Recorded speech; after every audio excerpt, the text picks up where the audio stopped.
தரிசு நிலங்களை, பாழான நிலங்களை திரும்ப பயிர் நிலமாக்குகிற ஒரே சக்தி கர்த்தருக்கு மட்டும்தான் இருக்குது. உலக பிரகாரமாய் மனுஷனுடைய எண்ணத்தின்படி கண்டிப்பாக அது திரும்ப நல்ல நிலமாய் மாற்றப்படுவதற்கு வாய்ப்பு சொல்லுங்க இல்லை. எங்க அப்பா நிறைய இந்த ரப்பர் மரம் நடுவதற்காக நிறைய இடத்துல குழி தோன்ற வேலைக்கு அவங்க போவாங்க. அப்போ நான் ஸ்கூல் படிக்கும்போது அவங்களோட சேர்ந்து அந்த ஸ்கூல் லீவில் நானும் அவங்களோட வேலைக்கு போவேன். எங்கள் தகப்பனாரோட ரொம்ப நாள் நான் இருக்கும்போது வேலை செய்தது நான் தான். எங்கள் அப்பாவும் நானும் ஒன்றா வேலை செய்யும். சம்பளம் வாங்கும்போது எங்கள் அப்பாவுக்கு 100 ரூபா கிடச்சுன்னா எனக்கு ஒரு 30 ரூபா கிடச்சிது. அப்போ எங்கள் அப்பா பயங்கரமாக சந்தோஷப்படுவார்.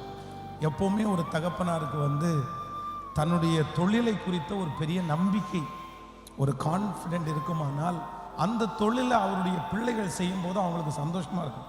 பரவாயில்ல, இந்த வேலையை இந்த பிள்ளை செய்தே அப்படின்னு சொல்லி சந்தோஷமாக இருக்கும். அப்போ எங்கள் அப்பா அப்போவே ரொம்ப சந்தோஷப்படுவார். அது என்ன குறித்து ரொம்ப சந்தோஷப்படுவார். அவர் கரெக்டாக அந்த ஸ்கெட்சு போடுறது மாதிரி லைனிங் பண்ணி கரெக்டாக வச்சுட்டு போயிடுவார். அதுக்கப்புறம் நான் அதில் அப்போ ஒரு ரப்பர் மரத்தில் ஒன்று நடுறதுக்கும் அடுத்ததுக்கும் கேப்பு பார்த்திங்கன்னா ஒரு 8 அடி 7 அடி அந்த மாதிரிலாம் 7 அடி 10 அடி வரைக்குமே கேப் போட்டு அடுத்த மரம் அப்படி தான் நடுவாங்க. அப்போ அந்த மரத்தினுடைய அந்த மரம் செடியாக இருக்கும்போது ஒரு 2 அடி 1.5 அடி செடி கிடைக்கும், அதில் நடுவாங்க. நடும்போது இந்த மரத்திற்கு 2க்கும் கேப் இருக்கு பாருங்களேன், அந்த இடத்துல வாழை மரத்தை நடுவாங்க. வாழை மரத்தை நட்டு அதுலேயும் அப்போ இந்த மரமும் வளரும், இந்த வாழை மரமும் வளரும். இந்த வாழை மரம் ஒரு 6 மாதம் 7 மாதத்தில் அது கனி கொடுக்கும். அதை பிடுங்கி போட்டுருவாங்க. ஆனால் அதுக்குள்ளே இந்த ரப்பர் மரம் பார்த்தீங்கன்னா ஒரு 6 அடி 7 அடி வளர்ந்துடும். அதுக்கு பிறகு அது 6 அடி 7 அடி வளர்ந்ததற்கு பிறகு அதுக்கு அப்புறம் வாழை மரத்தை உள்ள நடமாட்டான். ஆனால் அந்த கேப் அப்படியே தான் இருக்கும், அந்த இடம் அப்படியே தான் இருக்கும். ஆனால் வாழை மரத்தை நடமாட்டான். அப்போ நான் எங்கள் அப்பாவை பார்த்து கேட்டிருக்கிறேன், சரி அப்போல்லாம் நமக்கு இவ்வளோ கேப்பில் நம்ம அதை யூஸ் பண்ணிக்கிட்டோம்ல, அது 2வது ஒரு வருமானம் மாதிரி தான். அப்போ இப்போவும் அதே கேப் இருக்குல்ல, நம்ம அதுக்கு இடையில நடலாம்ல அப்படின்னு சொல்லும்போது எங்கள் அப்பா என்ன சொல்லுவாருன்னா, அந்த மரம் இப்போ பெரிய மரம் ஆனதுனால இந்த இடம் இந்த இடத்துல இருக்கிற சத்து, இந்த இடத்துல இருக்கிற தண்ணி, இது எல்லாத்தையும் பெரிய மரம் வேகமாக வேர் விட்டு உறிஞ்சதுனால இதுக்கு இடையில நீ வேற எந்த விவசாயத்தை பண்ணினாலும் அது உனக்கு என்ன கொடுக்காது அப்படின்னா பலன் தராது. அவ்வளோதான். அந்த நிலம் இப்போ யாருக்கு சொந்தமாச்சு அப்படின்னு சொன்னால் அந்த பெரிய மரத்துக்கு சொந்தமாச்சு. ஸோ விவசாயத்திற்கு அது ஏற்றதாக இருக்காது. நம்முடைய நிறைய பேருடைய வாழ்க்கையில் இதே யோசனை தான் ஓடிட்டே இருக்கு. ஒரு விசை சிலது தரிசு நிலமாய், ஒரு விசை சிலது பாழான நிலமாய் மாற்றப்பட்டதற்கு பிறகு மனுஷனுடைய எண்ணத்தின்படி, மனுஷனுடைய யோசனையின்படி மறுபடியும் அதை புதுப்பிப்பது இயலாத காரியம், கூடாத காரியம். அதைத்தான் நகோமி சொல்றாங்க, இனி என்னை நீங்க நகோமின்னு கூப்பிடாதீங்க, இனி என்னை நீங்க மாறாள்னு கூப்பிடுங்க. தன்னுடைய மருமக்களை பார்த்து சொல்றாங்க, நீங்க என்னை விட்டு போயிருங்க, இனி சர்வ வல்லவரால எனக்கு நன்மை உண்டாக போறது இல்லை. தன்னுடைய ஜனங்களை பார்த்து சொல்றாங்க, நான் நிறைவுள்ளவளாய் போனேன், இப்பொழுது நான் குறை உள்ளவளாய் நான் வந்திருக்கிறேன். அப்போ அவளுக்கோ நகோமிக்கோ நகோமியை சுற்றி இருக்கிறவங்களுக்கோ இந்த பாழான நிலம் திரும்ப பயிர் கனி கொடுக்குன்ற நம்பிக்கை இல்லை.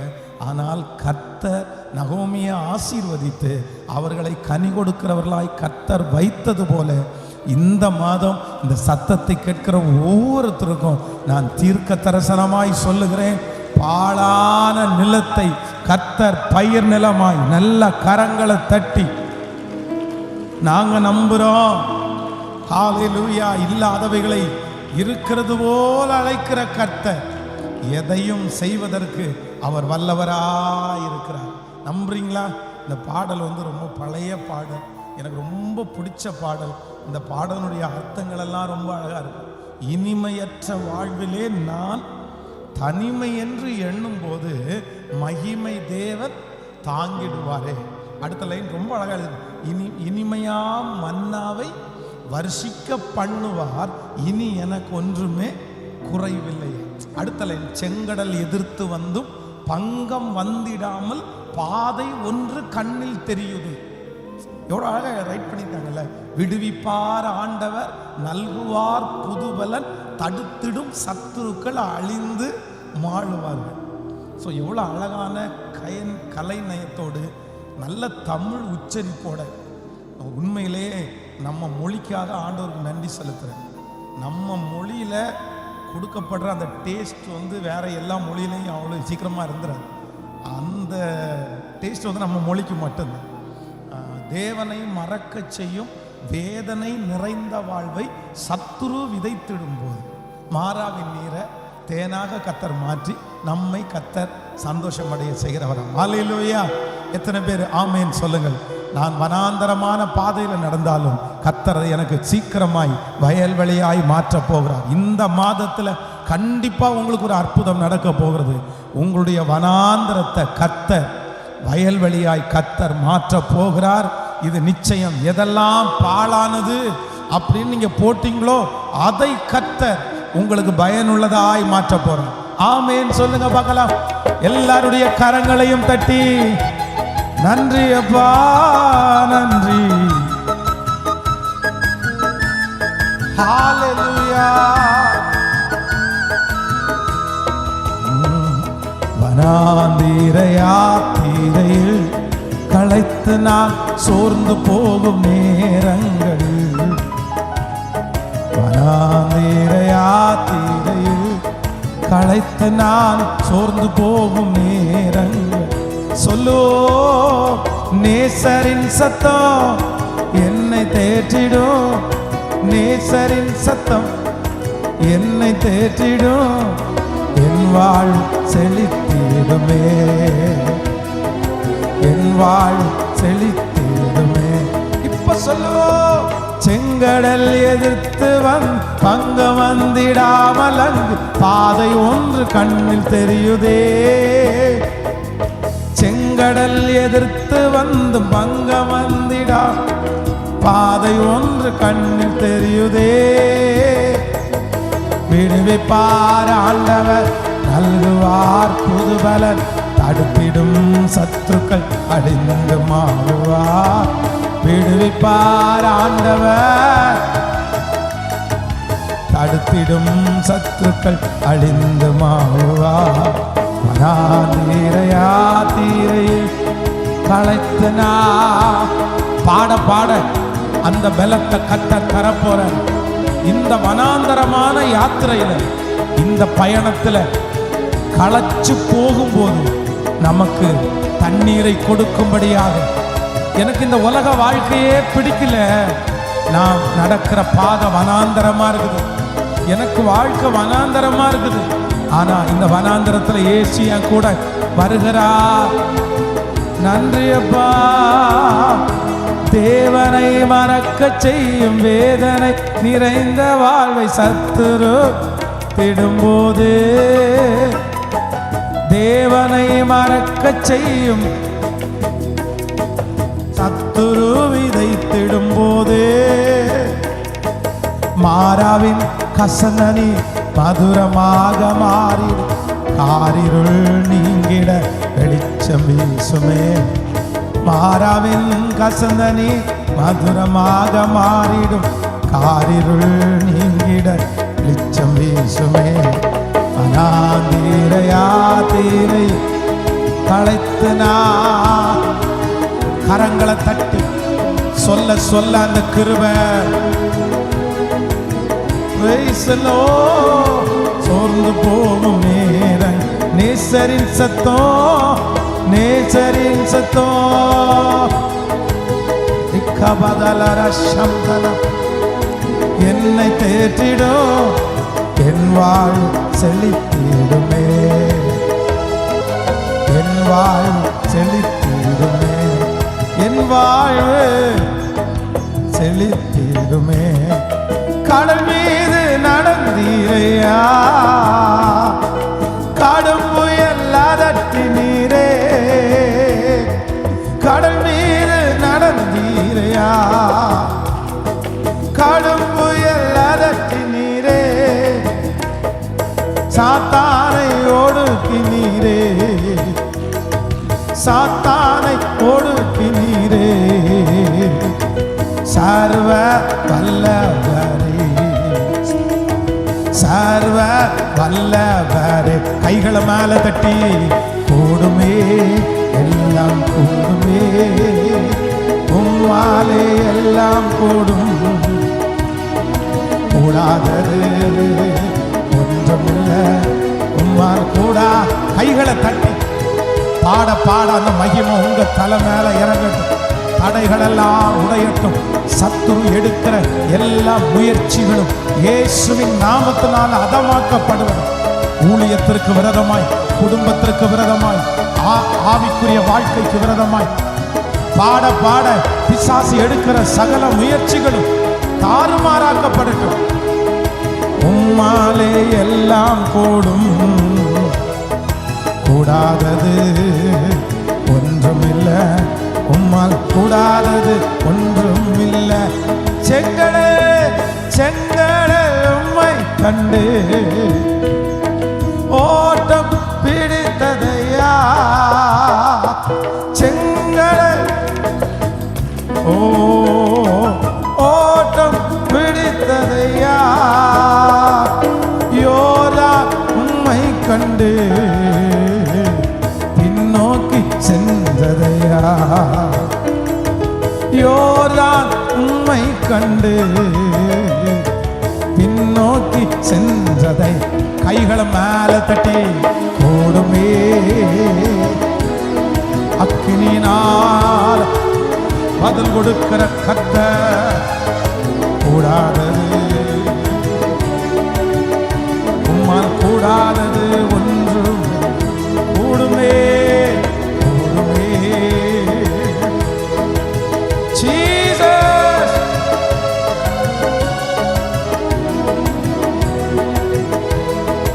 ஒன்றுமில்ல உம்மால் கூடாதது ஒன்றும்.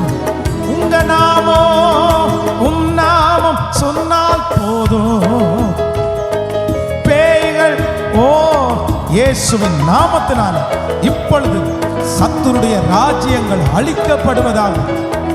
பேய்கள் ஓடுதையா, உம் பேர கை நீட்டினா, உம் பேர கை நீட்டினா, நோய்கள் எல்லா நோய்கள் மறையுதையா. இப்ப கைகளை மேல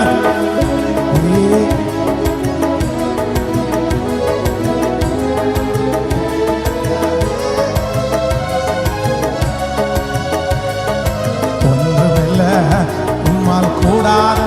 கைகளை தட்டி சத்தமாய் கூடுமே. அபிஷேகம், அபிஷேகத்தினுடைய நதி, இந்த வார்த்தையினுடைய அதிகாரம் இப்பொழுது இந்த ஜபத்தில் கலந்து கொண்டிருக்கிற ஒவ்வொருவர் மேலும். நன்றி அப்பா. திரும்ப திரும்ப கூடுமே கூடுமே.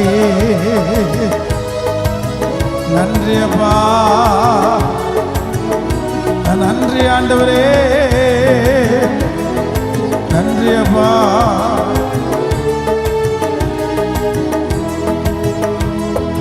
அவமானம் நிந்தையிலா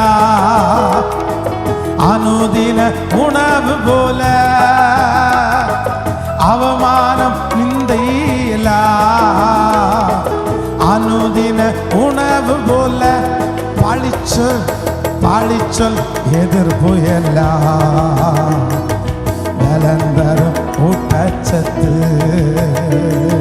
பழிச்சொல் எதிர்ப்பு எல்லாம் பலந்தரும் ஊட்ட. இப்ப கைகளை மேல தட்டி தொடர்ந்து தொடர்ந்து ஓடி விட்டு விடாதே, ஜபம் செய்வதை நீ மறந்து விடாதே, தொடர்ந்து ஓடி விட்டு விடாதே, பணி செய்வதை நீ மறந்து. ஒரு நாளும் வீணாகாது, நானோடும் ஓட்டம் நான் செய்யும் ஜெபம் ஒரு நாளும் வீணாகாது, ஒரு நாளும் வீணாகாது. கைகளை மேல்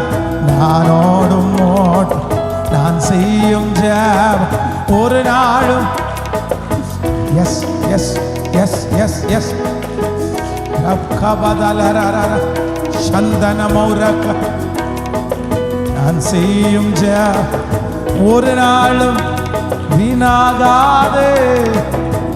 கரங்களை தட்டி கர்த்தருக்கு ஒரு மகிமை செலுத்தி, எல்லாருடைய கரங்களையும் தட்டி கர்த்தருக்கு நெறிகட்ட சமுதாயத்தில் நான் தானே நட்சத்தி. இந்த நெறிகட்ட சமுதாயத்தில் நான் தானே நட்சத்தி. திரும்ப சொல்லுங்க, இந்த நெறிகட்ட சமுதாயத்தில், இந்த நெறிகட்ட சமுதாயத்தில் நான் தானே நட்சத்திரம். ஹல்லேலூயா, ஆமென். பாழானதை பயிர் நிலமாய் மாற்றுகிற பாழானதை நம்ம நிறைய பேர் சாட்சி சொல்லுவோம். உடைய குடும்பத்தில் இருக்கிற நிறைய பேர் சாட்சி சொல்லுவாங்க, ஆகாது என்று, இது நீ எந்த பிரயோஜனம் இதால முடியாது அப்படின்னு பாழாக்கப்பட்டது மாதிரி தூக்கி போட்ட நிறைய பேருடைய வாழ்க்கை ஆண்டவர் நமக்கு எவ்வளவு அழகா நம்மளுக்கு மாற்றி தந்திருக்கிறார். அல்லேலூயா. சிலர் குடிகாரன், இவன் திருந்தவே மாட்டான், இவன் மாறவே மாட்டான்னு அவங்க நெற்றியில அடையாளம் போடப்பட்டவங்க எத்தனையோ பேர். ஆனா ஆண்டவர் ஒரே நாள்ல அந்த பாழான நிலத்தை பயிர் நிலமாய் கர்த்தர் மாற்றி, எவ்வளவு நல்ல கர்த்தர் அல்லவர். ஆமென். எனக்கு ரொம்ப நெருக்கமான ஒரு பிரதர் ரத்தினபுரியில கிட்டத்தட்ட ஒரு 25 ஆண்டுகளுக்கு முன்பாக அவர் குடியிருந்தார். அவர் சொன்னார், நான் பேச்சுலரா இந்த ரத்தினபுரியில் குடியிருக்கும் போது ஒவ்வொரு நாளும் காலையில் என்னுடைய ரூமை கூட்டும் போது அதிகமான குப்பை பீடியினுடைய துண்டு தான் இருக்கும். அவ்வளவு பீடி குடிப்பாராம். என்னுடைய தகப்பனார் நான் ரட்சிக்கப்பட்டு ஞானஸ்நானம் எடுக்கிறதுக்கு முன்னாடி எங்கள் அப்பாவுக்கு நான் தான் அந்த பீடியை அவர் என்ன தான் அனுப்புவார். அப்பா அவர் அதான் எங்கள் அப்பாவுக்கு தீப்பெட்டி செலவே ஆகாது, பீடி மட்டும்தான் செலவாகும். என்ன அப்படின்னா, ஒரு பீடியை பற்ற வச்சிட்டாருன்னா அவ்வளோதான், முடிஞ்சிச்சு. அடுத்த பீடியில் தான், அந்த பீடியில் தான் பற்ற வைப்பார். அதை எப்போவுமே அவர் பாட்டுக்கு வேலை நடந்துகிட்டே இருக்கும். வாயில் ஒரு பீடி ஸ்மோக் பண்ணிகிட்டே இருக்கும். அவர் கையில் எடுத்தெல்லாம் குடிக்க மாட்டார், இந்த பக்கமாக இழுத்து இந்த பக்கமாக விடுவார். ஆமாம், ஒரு பக்கமாக இழுத்து வேலை நடந்துகிட்டே இருக்கும், இந்த பக்கத்தில் புகை மட்டும் வந்துட்டே இருக்கும். அவ்வளவு அடிமையானவர். சாராயத்துக்குன்னா எஸ்ட்ரீம் அடிமை எங்கள் அப்பா, பீடிக்கு அப்படின்னா எஸ்ட்ரீம் அடிமை. எங்கள் அம்மா காலையில் கூட்டும்போது உண்மையிலே எங்கள் வீட்டில் நைட் ஃபுல்லாக நாங்கள்லாம் தூங்கிடுவோம், அவர் உட்காந்து அடிச்சுட்டே இருப்பார். நிறைய குப்பை தான் இருக்கும். ஆனால் ஆண்டவர் எவ்வளவு நல்லவர். ஒரே நாளில், ஒன் டே, நம்ம சிலர் சொல்லுவாங்க பாவத்தை விடணும் அப்படின்னா ஒரு நாளில் விட முடியாது சார், ஒரு நாளில் அவர் கொஞ்சமாக விட்டுற முடியும். அப்படியெல்லாம் கிடையாது. குமாரன் விடுதலையாக்கினால் மெய்யாகவே விடுதலை, அவ்வளோதான். அது உடனே இம்மிடியட்டா எழுந்து நட அப்படின்னு சொன்னா 10 நாள் தாண்டி நடன்னு இல்லை, இப்பவே டெஸ்ட் பண்ணிப்பாரு, உடனே டெஸ்ட் பண்ணிப்பாரு. பிழைத்திருன்னா இப்போ உடனே பிழைத்திரு, சுகம்னா உடனே. அந்த ஒரு நாளில் ஆண்டவரை அவரை அதுலேருந்து வெளியே எடுத்தார். அந்த பிரதரை கர்த்தர் வெளியே எடுத்தார். இன்று வரையிலையும் அதை குறித்த ஒரு நினைப்பு கூட, அது மேலே ஒரு பெரிய வெறுப்பே அவங்களுக்கு வந்திருக்கு. அப்போ நான் நம்புகிறேன், பாழானதை கர்த்தர் பயிர் நிலமாய் மாற்றம். மாதத்தில் நீங்கள் அஞ்ச வேண்டாம், நீங்கள் பயப்பட வேண்டாம். எவ்வளோ பெரிய பாழான நிலத்திலையும் என் ஆண்டவருடைய ஆவியானவர் ஊற்றப்படும் போது அந்த மண்ணுக்கு தேவையான தன்மை திரும்பவும் கடந்து வரும் என்று நான் நம்புகிறேன். அல்லேலூயா. இன்றைக்கு இந்த முக்கியமான உபவாச நாள், இன்னும் நம்முடைய ஆலயத்தினுடைய திறப்பு விழாவுக்கு ஒரு 4 நாளைக்குள்ளே தான் இருக்குது. வருகிற செவ்வாய்க்கிழமை மாலையிலே சரியாக 4 மணிக்கு நம்முடைய ஆலய அப்படின்னா இப்போ எக்ஸ்டென்ஷன் பண்ணுங்க, இந்த ஆலயத்தினுடைய பிரதிஷ்டை விழா நடைபெறும். அனைத்து ஆண்டவருடைய பிள்ளைகளும் குடும்பத்தோடு நீங்கள் கலந்து கொள்ள உங்களை மிகவும் அன்போடு அழைக்கிறேன். வெளி தேசத்திலிருந்து, வெளி இடங்களிலிருந்து அநேக ஆண்டவருடைய பிள்ளைகள் இந்த திருச்சபை கட்டுவதற்கு ரொம்ப பிரயோஜனமாக இருந்திருக்கிறாங்க. இது டெம்பரவரி ஸ்ட்ரக்சர் தான் ஆமே. ஆனால் இதுக்கு எத்தனையோ பேருடைய கரையம் நிறைய இருந்திருக்கிறது. அவர்கள் எல்லாரையும் கர்த்தர் ஆசீர்வதிப்பார். நம்முடைய திருச்சபை மக்களுக்கு வந்து நீங்கள் வருகிற பார்க்கிங் வந்து இந்த ஏரியாவில் எங்கேயுமே கிடையாது. அப்படியே கொஞ்சம் தூரமாக கண்ணப்ப நகர் தாண்டின உடனே ஒரு போர்டு வச்சுருப்பாங்க. அந்த இடத்துல பார்க் பண்ணிவிட்டு நீங்கள் நடந்து சர்ச்சுக்கு வரணும். இந்த சர்ச்சு வாசலில் வந்து வண்டியை நிப்பாட்டி இறக்கி விடுவதற்கு அனுமதி இல்லை. ஒரு 50 மீட்டர் தாண்டி போனீங்க அப்படின்னா அதுலேயும் ஒரு சின்ன கிரவுண்டு, அந்த இடத்துல இறக்கி விட்டுட்டு திரும்ப நீங்கள் வந்துடலாம். அதனால் எல்லோரும் ஆனால் நம்ம பிள்ளைங்க எல்லாருமே அங்கேயே விட்டுட்டு மோஸ்ட்லி வந்துடுங்க. அப்போ அந்த டிஸ்டர்பன்ஸ் இல்லாமல் நடக்கும். அடுத்த நாள் காலையில் 8 மணிலேருந்து சாயந்தரம் நைட்டு 8 வரைக்கும் நமக்கு கொடிசியால் 12 hours ஃபாஸ்டிங் ப்ரேயர் இருக்கிறது. இது ரெண்டுக்குமே தேவனால் மிக வல்லமையாய் பயன்படுத்தப்படுகிற மோகன் சிலாசரஸ் தகப்பனாரும் வின்சென்ட் செல்வகுமார் தகப்பனார் இவர்கள் வருகிறார்கள். அதனால் எல்லாரும் ஜபத்தோடு கலந்து கொள்ளுவோம். ஆண்டவர் பெரிய அற்புதங்களை நமக்காய் கர்த்தர் செய்வாராக. ஹல்லேலூயா. நமக்கு நிறைய பொருட்களெல்லாம் ஆண்டவருடைய பிள்ளைகள் ஒன்றொன்றாய் வாங்கி வைத்து கொண்டே இருக்கிறார்கள். எல்லாருக்காகவும் நான் ஜெபிக்கிறேன். ஆண்டவர் அவர்களை பல மடங்கு ஆசீர்வதிப்பாராக. ஆமேன் சொல்லுங்கள்.